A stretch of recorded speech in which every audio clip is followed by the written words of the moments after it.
రాష్ట్ర ప్రభుత్వం అధికారంలోకి వచ్చి సంవత్సరం పూర్తయిన సందర్భంగా కూటమి ప్రభుత్వం నాయకులందరూ కూడా రోడ్లకు మరి పండుగలు చేసుకుంటున్నారు. ఒక పక్క ఇంత పెద్ద దుర్ఘటన భారతదేశంలోని విమాన ప్రమాదం అహ్మదాబాద్ లో జరిగి దాదాపుగా 245 మంది ప్రాణాలు గాల్లో కలిసిపోయి చనిపోతే దాన్ని కూడా పట్టించుకోకుండా వీళ్ళు కూటమి నాయకులందరూ కూడా మరి 1 year పూర్తయిందని చెప్పి పండుగలు చేసుకోవడం అనేది చాలా విస్మయానికి గురి చేస్తా ఉంది.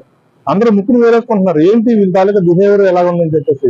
అసలు సూపర్ 6 అనే దాన్ని అమలు చేయడంలోనే ఫెయిల్ అయిపోయినటువంటి ఈ కూటమి ప్రభుత్వ నాయకులు అసలు ఈ విధంగా పండుగ చేసుకోవడం అంటే చాలా హాస్యాస్పదంగా ఉంది.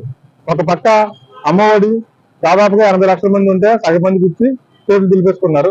అది గతంలో 15,000 రూపాయలు ఇస్తే ఆక్షేపం చేసి ఆ టాయిలెట్ల కోసం టాయిలెట్ల నుంచి ఆటలకి వీటికి జగన్మోహన్ రెడ్డి 2,000 రూపాయలు ఎక్కువసాడని చెప్పేసి మాట్లాడినటువంటి ఈ ఇప్పుడున్నటువంటి ఎడ్యుకేషన్ మినిస్టర్ ఇప్పుడు ఇతను కూడా 2,000 రూపాయలు ఎందుకు తగ్గించాడు అది ప్రజలకు సమాధానం చెప్పాలి. గతంలోని సైకో జగన్ అని చెప్పి విమర్శించినటువంటి మరి నువ్వు ఇప్పుడు నువ్వు చేస్తుంది ఏంటి? నువ్వు ఎందుకు తగ్గించావు 2,000 రూపాయలు?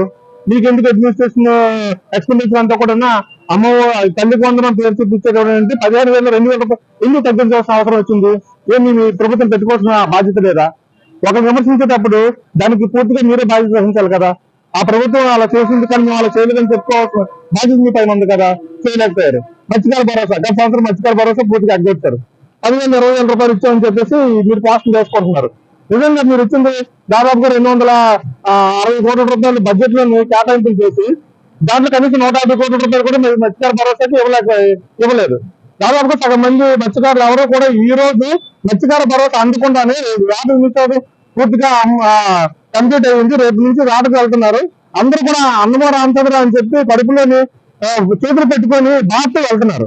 ఇదంతా కూడా కూటమి ప్రభుత్వం తాలూకు నిర్లక్ష్యం వల్ల ఈ రోజు మత్స్యకారులు తినడానికి తిండి లేకుండా ఇబ్బందులు పడుతున్న పరిస్థితి. సగం మంది మత్స్యకారులకి మత్స్యకార భరోసా ఇవ్వలేకపోయినటువంటి చేతకాని ప్రభుత్వం ఇది మంచి ప్రభుత్వం చెప్పుకున్నారు. ఇది చాలా సిగ్గుమైన చర్య. మీరు దేంతో సక్సెస్ అయ్యారు?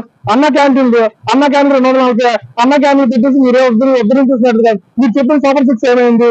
సూపర్ 6 లో 3 సిలిండర్లు ఇస్తా అన్నారు. ఎవరికి ఇచ్చారు 3 సిలిండర్లు?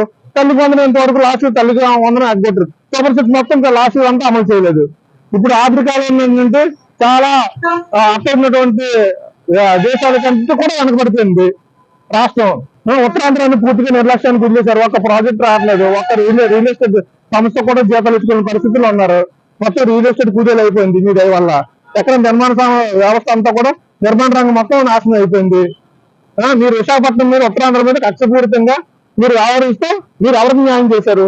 కేవలం మీ సామాజిక వర్గం వాళ్ళకి మాత్రమే న్యాయం చేసుకుంటున్నారు. ప్రజల దగ్గర ఒక ఆయుధం ఉంది. దాంతో సమాధానం చెప్పే రోజు కూడా ఒక రోజు వస్తుంది.